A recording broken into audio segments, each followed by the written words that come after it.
Section B, निम्न प्रश्नों के उत्तर गणना करके लिखो। तो प्रत्येक का 2 अंक है, प्रत्येक का 2 अंक। ओके।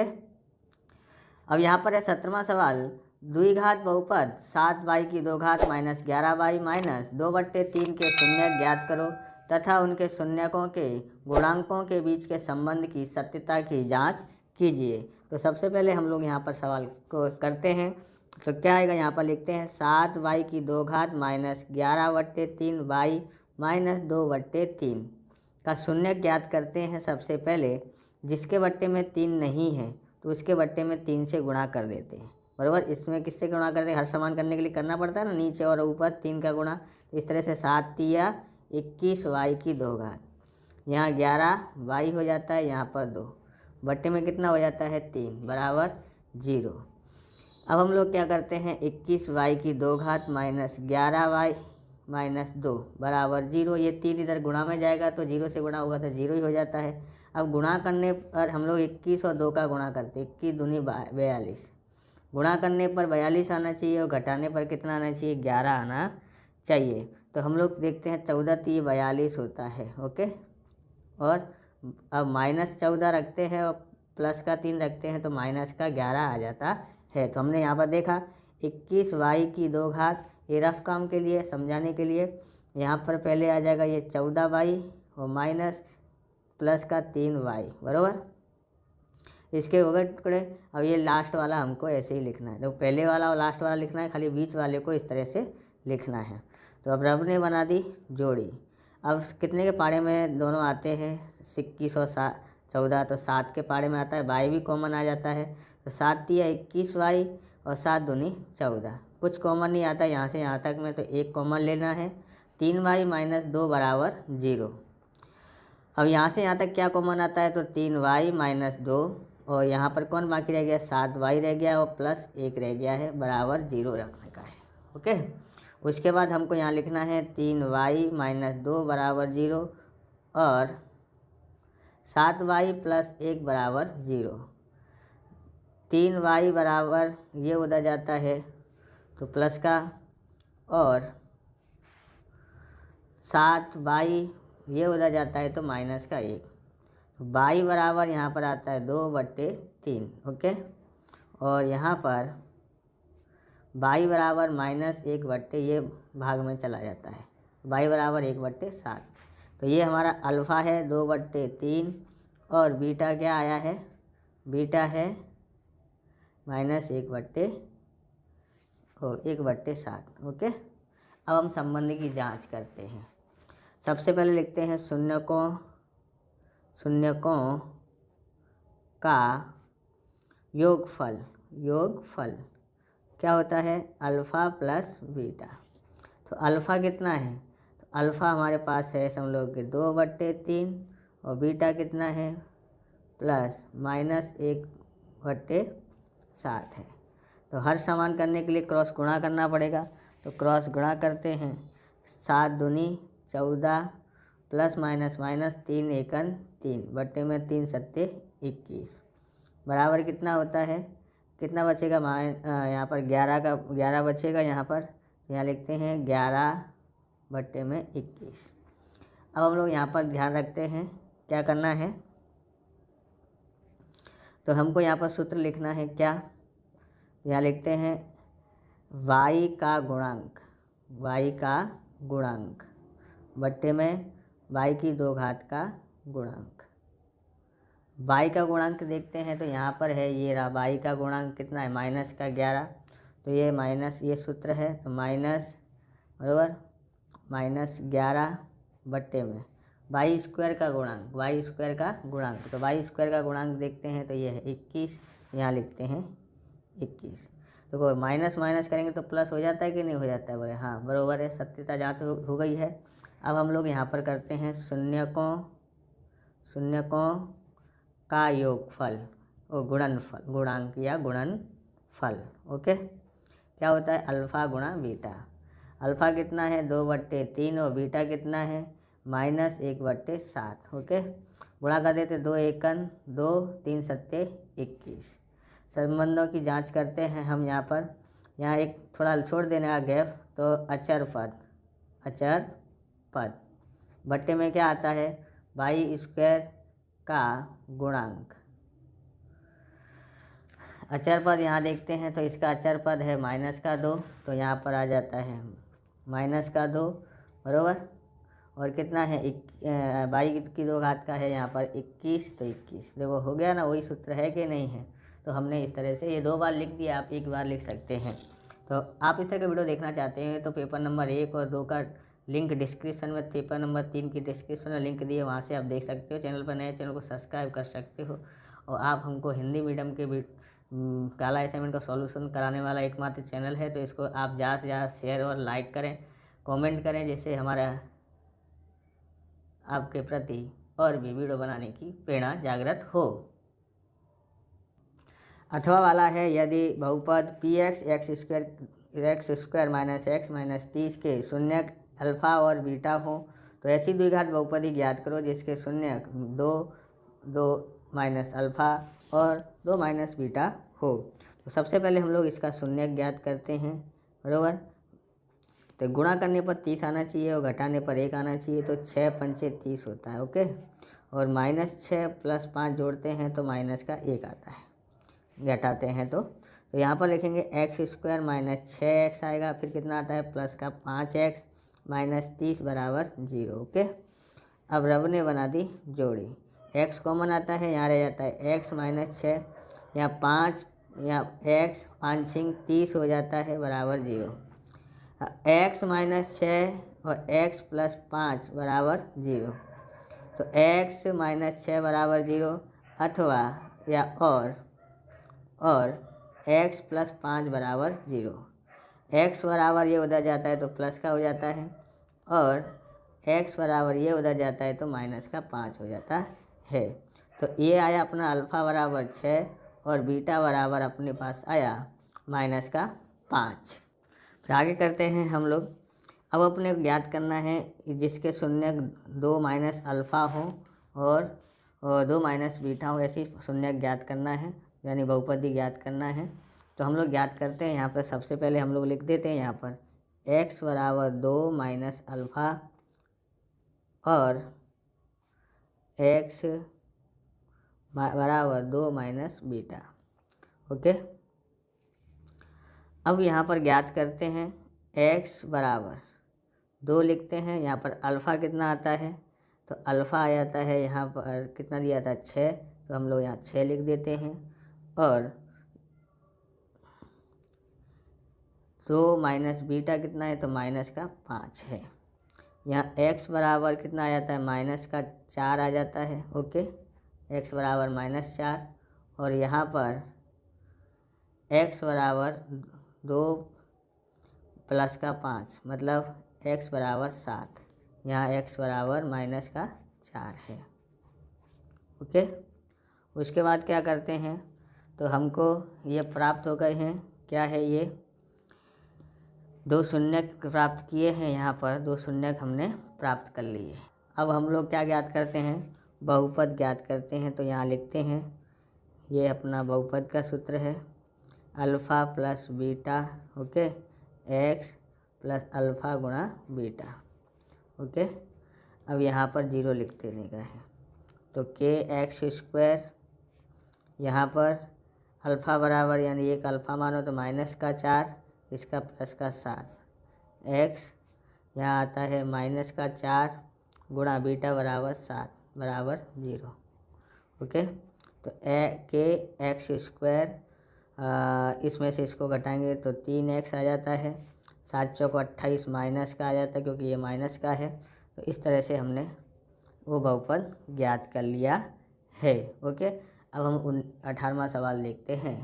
तो 18वां सवाल है, जिसके शून्यक का योग और गुणनफल क्रमशः वर्गमूल में 2 और 1/3 हो, ऐसी द्विघात बहुपद ज्ञात करो। तो ऐसी द्विघात बहुपद हमको ज्ञात करनी है। यहाँ लिखते हैं k, यहाँ लिखते हैं x², और यहाँ हम लोग बहुपद का ये सूत्र लगा रहे हैं x प्लस अल्फ़ा बीटा बराबर 0। अब यहाँ पर लिखते हैं kx², सब लोग ये गुणन योग दिया है वर्गमूल में 2, ओके। x प्लस गुणनफल दिया है 1/3 बराबर 0। अब हम लोग को क्या करना है, जिसके बट्टे में नहीं है कुछ भी तो उधर गुणा करना है। जैसे कि इसके बट्टे में 3 के गुणा करेंगे, इसमें भी 3 का गुणा कर देना है। जिसके बट्टे में 3 नहीं है उसमें इसका 3 का गुणा करना है। तो इसमें नहीं है तो इसमें 3 का गुणा करेंगे, 3x²। इसमें नहीं है तो 3 वर्गमूल में 2x और 1 बट्टे में 3 बराबर 0। इसलिए k बराबर 3x², 3 वर्गमूल में 2x प्लस 1 बराबर 0। ये उधर चला गया, 3 इधर जाएगा तो गुणा में हो जाता है। इस तरह से हमारे पास क्या आया है, 3x की 2 घात माइनस 3 वर्गमूल में 2x प्लस 1 इसका आंसर आया है। ओके, अब लोग 19वां सवाल देखते हैं। तो 19वां सवाल है, समांतर श्रेणी 2, 7, 12 का 15वां पद ज्ञात कीजिए। तो हम लोग इसका 15वां पद ज्ञात करते हैं। मोस्ट इम्पॉर्टेंट सवाल है, अपेक्षित में भी दिया है। हमने इस पार्ट के वीडियो बनाए हुए हैं तो आप जाके देख सकते हैं। a बराबर यहाँ पर 2 है और d बराबर 7 माइनस 2 कितना हो जाता है, 5 आ जाता है। an बराबर a प्लस n माइनस 1 गुणा d। a 15 ज्ञात करना है, a बराबर 2 है, n बराबर 15 माइनस 1 और ये है 5। तो बराबर 2, 14 गुणा 5, 2, 14 पंजे 70 कितना हो जाता है, 72।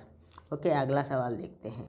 तो 20वां सवाल है, tan² 60 plus 4 cos² 45 plus 3 sec² 30 plus 5 cos² 90 की कीमत ज्ञात कीजिए। तो सबसे पहले हम लोग यहाँ पर लिखते हैं tan, इसको सवाल को उतार लेना है। tan² 60 प्लस 4 cos² 45, यहाँ से सवाल चालू होता है, plus 3 sec² 30 plus 5 cos² 90। Okay, अब इसकी कीमत लिख देते हैं। तो यहाँ पर 60 की कीमत, tan 60 की कीमत कितनी होती है, वर्गमूल में 3 की 2 घात प्लस 4 का यहाँ 4 और cos² 45, cos 45 की कीमत होती है 1 बट्टे वर्गमूल में 2, 2 घात लगी है इसलिए 2 घात लगा दिया है। 3 है तो 3 sec 30 की कीमत कितनी होती है, तो 2 बट्टे वर्गमूल में 3 होता है। 5 का 5, cos 90 की कीमत 0 होती है। अब हम लोग आगे करते हैं, वर्ग से वर्गमूल हट जाता है और 4 का 4, 1 का 1, वर्ग से वर्गमूल हट जाता है, कितना हो जाता है, 2। 1 का वर्ग तो होता है 1 ही। 3, 2 का वर्ग कितना होता है 4, वर्ग से वर्गमूल हट जाएगा तो 3। ओके, 5, यहाँ 0 का वर्ग होता है 0। 3 प्लस इसको काट दो तो कितना होता है 2, 2 एकन 2, 3 से 3 कट गया, कितना आता है 4, इधर हो जाता है 0। जोड़ते हैं 3 2 5 और 4 9, तो इसका आंसर 9 आ जाता है। अगला सवाल देखते हैं। तो अगला सवाल है हमारे पास 20वां सवाल है, अथवा वाला। यदि sin थीटा cos थीटा हो 60 हो तो 3 tan² थीटा माइनस 1 की कीमत ज्ञात कीजिए। ये भी सवाल काफ़ी बार पूछा गया है बोर्ड में, तो देखते हैं। sin थीटा बराबर cos sin थीटा। ओके, अब यहाँ पर sin थीटा लिखते हैं बराबर cos 90 में से कितना घटाएं तो 60 आता है तो 30। ओके, तो यहाँ पर sin थीटा बराबर sin किस में बदल जाता है, cos किस में बदल जाएगा, sin में। sin कितना हो जाएगा 30, तो sin 30, sin से sin कट गया, थीटा बराबर आ जाता है 30। तो थीटा की कीमत ज्ञात करी है। अब ज्ञात करते हैं 3 tan² थीटा माइनस का 1। ओके, माइनस का 1, 3 की जगह पर 3 और tan² थीटा की जगह पर 30 माइनस 1, 3 की जगह पर 3 और tan 30 की कीमत होती है 1 बट्टे वर्गमूल में 3, 2 घात लगी है 2 घात माइनस 1, 3 का 3, 1 का वर्ग 1, वर्ग से वर्गमूल इसका हट जाता है तो 3 रह जाता है माइनस का 1, 3 से 3 कट गया, यहाँ रह जाता है 1 माइनस 1 बराबर 0। तो ये इसका आंसर आया है। ओके, आगे देखते हैं। 21वां सवाल देखते हैं। 2,1 a 2,1 और b -2 1 को जोड़ने वाले रेखाखंड का अनुपात 1:1 विभाजित करते बिंदु के निर्देशांक ज्ञात कीजिए। तो इसके निर्देशांक ज्ञात करने के हैं। तो आप यहाँ पर देखेंगे तो हमको कैसे करना है, यहाँ पर इसको यहाँ पर हम लोग ऐसे लाइन खींच लेते हैं। यहाँ लिख लेते हैं a कितना है 2 और 1, यहाँ लिख देते हैं b -2 बराबर और माइनस का 1 है।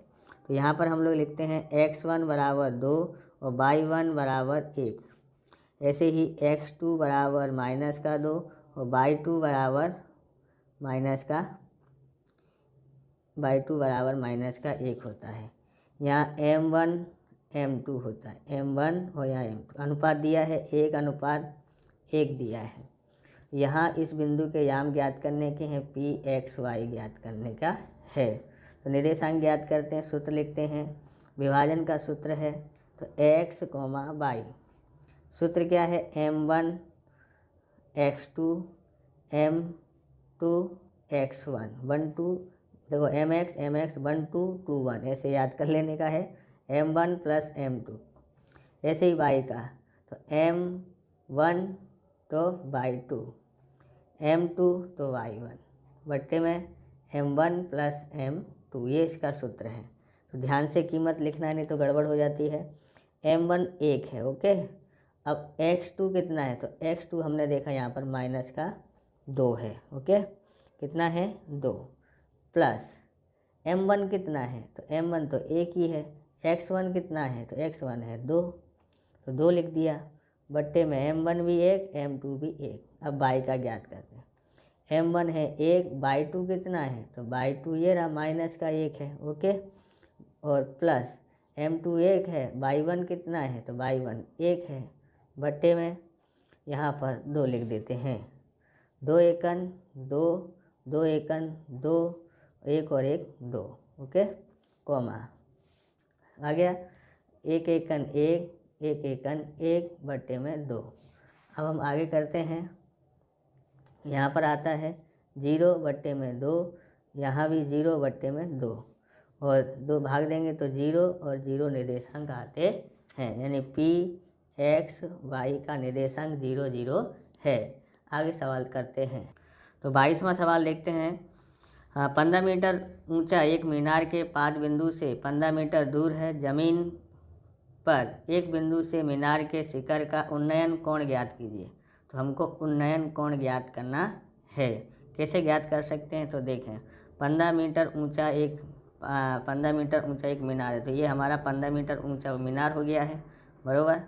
और पाद बिंदु से 15 मीटर दूर जमीन पर एक बिंदु मीनार को, यहाँ से 15 मीटर दूर है, जमीन का एक बिंदु है जो मीनार को छूता है, का उन्नयन कोण ज्ञात करना है यहाँ पर।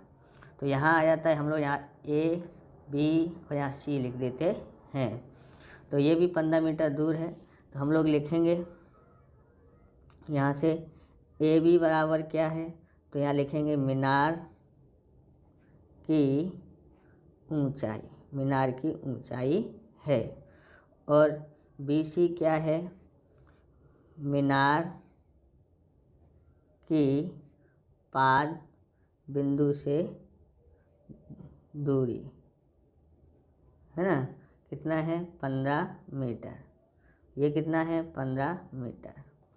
m कोण b बराबर कितना है 90 है, ओके। और m कोण c ज्ञात करना है। तो त्रिभुज ABC में m कोण b बराबर 90 है। तो यहाँ पर आप देखेंगे तो यहाँ लिख लेने का है लाल बट्टे में कक्का, ओके।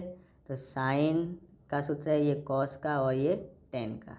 हमको दिया क्या है, तो लंब और आधार दिया है। यहाँ पर देखेंगे तो ये है लंब और ये आधार, किसका सूत्र बनता है टेन का। तो लंब और आधार का यानी टेन का सूत्र लगाएंगे। टेन क्या लगाएंगे सी बराबर लंब और आधार कौन है, तो लंब है AB और आधार है BC। तो टेन सी बराबर 15 बट्टे में 15, ओके। तो टेन सी बराबर 1, टेन सी बराबर टेन की कितनी कीमत होती है, तो 1 आता है। तो टेन की 45 डिग्री का कोण होता है, टेन 45 होगा तो 1 आता है। इस तरह से tan कट गया तो C बराबर 45 आया है। 23वां प्रश्न है P केंद्र और 8 सेमी त्रिज्या वाले वृत्त के बाहर का बिंदु A में से खींचा गया स्पर्शक वृत्त को B में से स्पर्श करता है तो AB बराबर 15 सेमी हो तो PA ज्ञात करो। तो सबसे पहले हम लोग यहाँ एक वृत्त बना लेते हैं, बराबर, जैसा भी बने ओके वृत्त बना लेते हैं। ये हमारा एक वृत्त है, ये हमारा इसका केंद्र हो गया है। बोलता है P केंद्र है तो ये P नाम ला लेते हैं। 8 सेमी त्रिज्या वाले तो 8 सेमी ये त्रिज्या हो गई वाले वृत्त के बाहर का बिंदु, तो ये बाहर का बिंदु है, सब लोग यहाँ बाहर का बिंदु है A, बराबर। बाहर का बिंदु A में से खींचा गया स्पर्शक B में वृत्त को B में स्पर्श करता है, यानी यहाँ से स्पर्शक खींचा जाए तो कहाँ खींचता है, B पर स्पर्श करता है। तो AB बराबर 15 दिया है, बराबर। अब हमको यहाँ पर ये त्रिज्या 8 दी है तो इसको इससे मिला देते हैं तो यहाँ समकोण बन जाता है। तो PA ज्ञात करना है। तो हम लोग यहाँ पर क्या करते हैं, यहाँ पर आंसर यहाँ पर लिखते हैं और यहाँ क्या लिखेंगे, सबसे पहले कि P केंद्र वाले वृत्त में PB बराबर क्या है, त्रिज्या कितने दी है, 8, बराबर। ये क्या है, त्रिज्या है। और यहाँ AB वृत्त का स्पर्शक है, वृत्त का स्पर्शक है। फिर यहाँ पर लिखते हैं त्रिभुज PBA में M कोण B बराबर 90 है। पाइथागोरस प्रमेय अनुसार तो कर्ण है, कर्ण का वर्ग बराबर यानी PA स्क्वायर बराबर बाकी दो भुजाओं का वर्ग, यानी कि PB square plus AB square. Okay, PB बराबर 8 दिया है, AB बराबर 15 दिया है। 8 का वर्ग करते हैं तो 64, 15 का वर्ग करते हैं तो 225, जोड़ते हैं तो 289 आ जाता है। तो किसका आया, ये है PA स्क्वायर। इसका वर्गमूल करते हैं, इसका वर्ग हटाने के लिए तो 17 आ जाता है। तो PA बराबर कितना आया है, 17 आया है। आप इस तरह के वीडियो देखना चाहते हैं तो पेपर नंबर 1 और 2, 3 की प्लेलिस्ट डिस्क्रिप्शन में दी गई है, वहाँ से आप देख सकते हैं। चैनल पर नए, चैनल को सब्सक्राइब कर सकते हैं और हिंदी मीडियम के इस चैनल को आप ज़्यादा से ज़्यादा सपोर्ट कर सकते हैं, क्योंकि फिर आपको दूसरा चैनल कोई मिलेगा नहीं। इसलिए आप हमको ज़्यादा से ज़्यादा सपोर्ट करें, ये हमारा रिक्वेस्ट है, हमको आगे बढ़ाएं। आपकी मदद से, आपको हम इतनी मदद कर रहे हैं तो आप हमारी भी थोड़ी मदद कर सकते हैं। सब्सक्राइब करने में क्या जाता है। आगे देखते हैं, अथवा वाला देखते हैं। 23वां है चतुर्भुज XYZW एक वृत्त के परिगत है। यदि XY बराबर 3.2 सेमी हो, YZ बराबर 8.9 सेमी हो तो XW बराबर 4 सेमी है तो ZW ज्ञात करो। अब देखो ये वृत्त है, बराबर, वृत्त के परिगत है, चतुर्भुज अंतर्गत नहीं है, परिगत है, बराबर। अगर ऐसा बोला होता वृत्त के अंदर चतुर्भुज XYZ परिगत है तो इसका सिचुएशन अलग होता है। यहाँ पर हम लोग लिखते हैं इसको चतुर्भुज वृत्त के बाहर है, परिगत मतलब बाहर है। ढंग से बनाना है, इसको स्पर्श करते हुए जाए, इस प्रकार से हमको बनाना है। ओके, यहाँ X, यहाँ Y, यहाँ Z और यहाँ W लिख देते हैं। तो XY बराबर 3.2 दिया है, YZ बराबर 8.9 दिया है, ये दिया है 4.5। अब हम लोग क्या ज्ञात करते हैं, हम लोग ज्ञात करते हैं यहाँ पर क्या होता है, आमने सामने की भुजाओं का टोटल आमने सामने की भुजाएं बराबर होती हैं, बराबर। यहाँ पर लिख देने का है चतुर्भुज XYZW एक वृत्त के परिगत है। ओके, इतना लिखना है, इतना लिख दिया है, बराबर। उसके बाद हम लोग यहाँ पर करते हैं तो ध्यान रखना है इस सवाल में तो क्या करना है, दो बड़ी भुजाओं को टोटल मानना है, बाकी की छोटी भुजाओं को घटा देना है।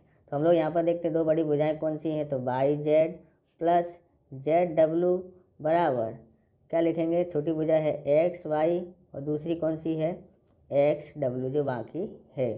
तो यहाँ पर लिखेंगे तो 8.9 और इसको कितना है 4.5 बराबर XY प्लस XW।